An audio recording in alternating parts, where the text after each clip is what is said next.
Good morning students.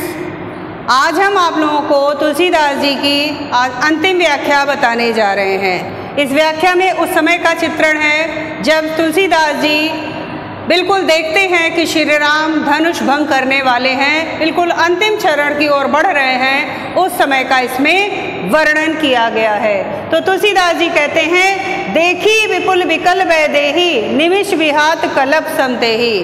Tulsidas ji ने बहुत ही मनोरम वर्णन किया है, रोचक चित्रण किया है। कह रहे हैं कि जब श्री राम ने देखा कि विपुल माने बहुत अधिक, विकल माने व्याकुल हो रही हैं, वैदेही माने सीता जी, कि सीता जी जब बहुत व्याकुल हो रही हैं, विचलित हो रही हैं मन ही मन कि श्री राम आखिर इस धनुष को भंग करने में विलंब क्यों कर रहे हैं, उस समय का वर्णन किया है तुलसीदास जी ने।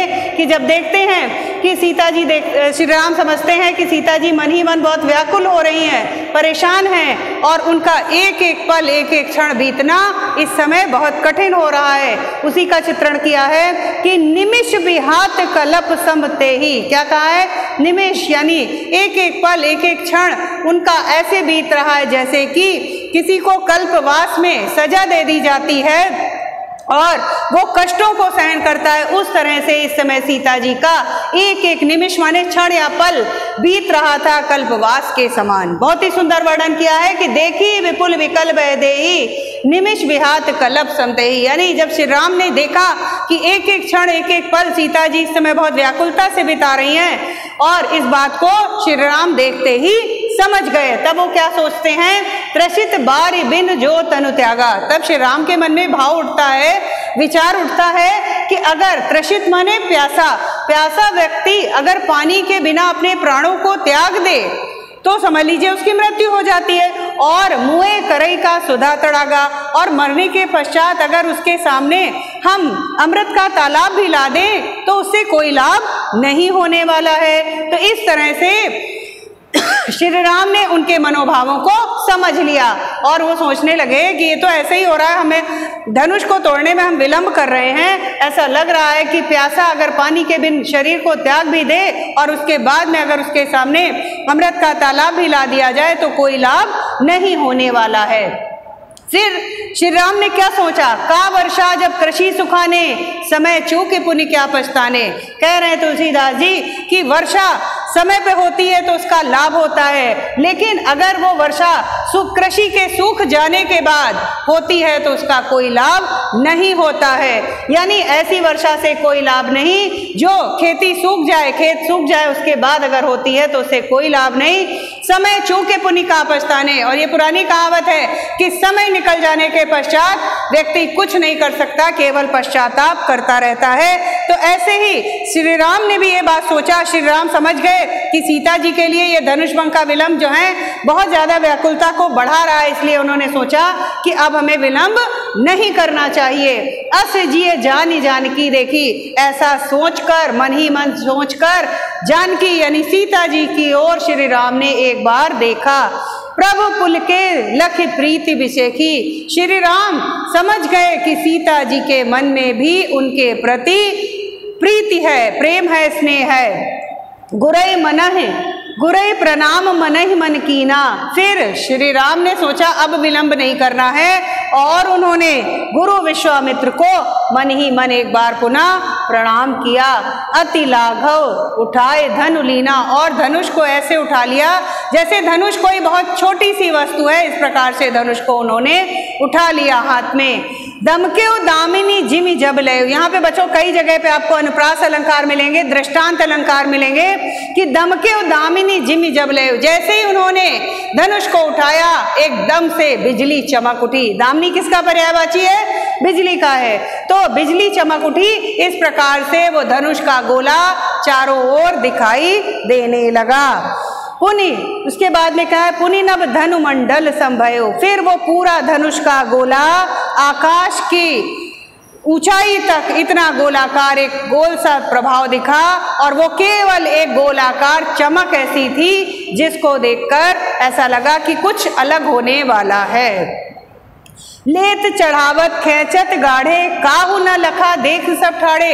तुलसीदास जी ने बहुत ही अनुपम वर्णन किया है और कहा है कि सभी लोग सभा में बैठे थे लेकिन किसी ने भी नहीं देखा कि कब श्री राम ने धनुष के ऊपर डोरी चढ़ा दी है और डोरी जो है उन्होंने कब खींच दी, कैसे धनुष होता है कोई नहीं जान पाया, कोई नहीं देख पाया। लैत चढ़ावत खेचत गाढ़े काहू न लखा देख सब ठाड़े। किस तरह से गाढ़े मतलब उस कठिन डोरी को कैसे श्री राम ने धनुष के ऊपर चढ़ा दिया, इस बात को काहू न लखा, लखा माने देखना, कोई भी इस बात को नहीं देख पाया। देख सब ठाड़े, उस भवन में सभी लोग खड़े थे लेकिन इस बात को कोई भी नहीं समझ पाया।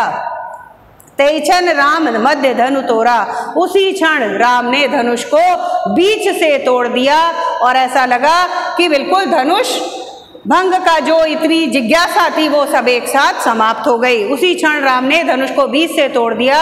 भरे भुवन धुनि घोर कठोरा, भुवन यहाँ पे आया है, भवन नहीं है। भुवन माने संसार, पूरे संसार में एक तेज ध्वनि सुनाई दी। भरे भुवन, भुवन माने संसार, भवन नहीं है, महल नहीं है। ये पूरे संसार में एक तेज ध्वनि बिल्कुल सुनाई दी और वो तेज ध्वनि इतनी तीव्र थी कि जिसका प्रभाव आकाश पाताल धरती सब पे पड़ा।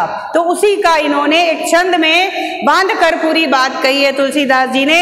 यहाँ पर बच्चों अद्भुत रस हो जाएगा, ऊपर शांत रस भी है, यहाँ पे बिल्कुल आश्चर्यचकित होकर सब लोग विचार करने लगे, इसलिए यहाँ पर अद्भुत रस में वर्णन किया गया है। क्या कह रहे हैं, ध्यान दीजिए। भरे भुवन घोर कठोर, रव रवि बाज तज मारग चले। कठिन पंक्ति है, ध्यान दीजिए। भरे माने पूरा संसार भरा हुआ, भुवन माने संसार, पूरे संसार भर में घोर यानी बहुत तेज कठोर ध्वनि सुनाई दी, यानी अत्यधिक तीव्र ध्वनि सुनाई दी। रव माने ध्वनि, पूरे संसार भर में कठोर ध्वनि फैल गई। रवि बाज तज मार्ग चले, सूर्य के घोड़े भी मार्ग बदलकर चलने लगे, इतनी तेज ध्वनि थी। चिक्रई दिग्गज डोल सारी दिशाएं, दिग्गज माने दिशाएं, सारी दिशाएं चकराने लगी, घूमने लगी। डोल मही, मही किसका पर्यायवाची है, धरती का, धरती हिलने लगी। अहि कोल कुरूम कलमले, क्या कहा है कि उसके नीचे रहने वाले, अहि माने शेषनाग, कोल माने वारावतार, कुरूम माने कच्छप राज, जो जिनके ऊपर धरती टिकी थी वो सभी धरती के नीचे कुल बुलाने लगे, मानो विचलित होकर इधर उधर विचरण करने लगे कि क्या हो गया है धरती पर। अहि माने शेषनाग, मही माने धरती, कोल माने वारावतार और कुरु माने कच्छप राज। माना जाता है कि धरती शेषनाग की पीठ पर टिकी है, कुछ लोग कहते हैं नहीं वारावतार जो हुआ था विष्णु का उस पर टिकी है, कुछ कहते हैं नहीं कछुए की पीठ पर धरती टिकी है। तो धरती के नीचे के जितने भी प्राणी थे, ये लोग थे, सब कुलमुलाने लगे कि आखिर क्या हो गया है, कौन सी ये तेज ध्वनि थी। सुर असुर मुनि कर कान दीने, सुर माने देवता, असुर माने दैत्य, मुनि मुनिजन जानते हैं, सभी लोग विचार करने लगे कैसे, कर कान दीने, कर माने हाथ, अपने हाथों को कानों पर रख लिया और सोच विचार करने लगे कि आखिर ये ध्वनि कैसे हुई।